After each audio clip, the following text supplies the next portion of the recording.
I grew up influenced by Focus on the Family, Dr. Dobson. And there was a lot of that kind of like when it comes to politics, like this presentation of what's good behavior and what's good, and then sort of this criticism of the Democratic Party, and particularly Bill Clinton. There's like specific things that Dobson said about Bill Clinton, about his behavior. And then here we are several years later, and Dr. Dobson is like fully behind Trump, as well as many other evangelical leaders. So they're essentially being made a fool of, because the things they said before, now they're supporting people that are doing all those things that they said were wrong. So how do you make sense of that? What's going on? I think it's about power.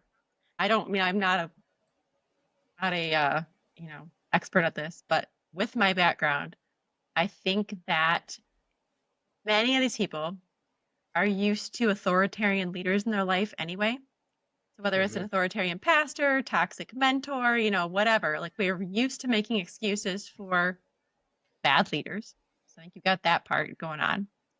I think we're already soaked in patriarchy and misogyny, Yeah. within like the SBC and all that kind of stuff that's been coming out. Like it's already there, we're already making excuses for it. And I think there's people who really and truly somehow believe that America is supposed to be this Christian nation and that we now have the power to make that happen. But because their Christianity is more moralistic than it is actually a relationship, I think it just makes them excited. Like we can finally make these morals happen. It's all about this behavior. And I think they're blinded to what's actually happening because they see this chance for power. Yeah. And they see like we finally have the power to make this happen. And it's ironically similar to the Sadducees and the Pharisees that Jesus dealt with. Yeah. And their relationship with Rome. Mm-hmm. And how the Pharisees were so threatened by Jesus because they didn't want to mess up their relationship with Rome. And the freedom that they had for their temple and their worship, and the fact that they could be in control and have power. And now here comes Jesus, and he's going to mess it up, and Rome's going to stomp us. And so I think that was a huge part of why they were so threatened by him, let alone the fact that he was turning their beliefs on their head. But he was threatening. And so I think there is just that desire for power and that desire to be able to make people do the things that we think it's important for them to do.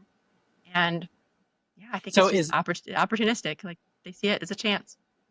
is that fundamentally a lack of faith that God's power is enough? Probably. And I think there's this idea, and I don't think people would even say this out loud, but I think they have this idea almost like we have to create heaven on earth. Like we need to create heaven on earth. And there is people, I mean, like if you look at the New Apostolic Reformation, so now we're going Christian nationalism, which is probably not what we're supposed to talk about, but I think there's two camps. There's like my camp people who's like fundamental Christians who are moralistic and are like, we got to try to make this good moral place for America. I think that's their motivation. But the New Apostolic Reformation, which is a charismatic, loose organization, has this belief called the Seven Mountain Mandates, where they truly believe that we are supposed to take over these seven mountains of culture and usher in the return of Christ. Like if we take over these, I think it's like government, media, family, education, there's like seven mountains. And if we can take it over as Christians, then Jesus will come back.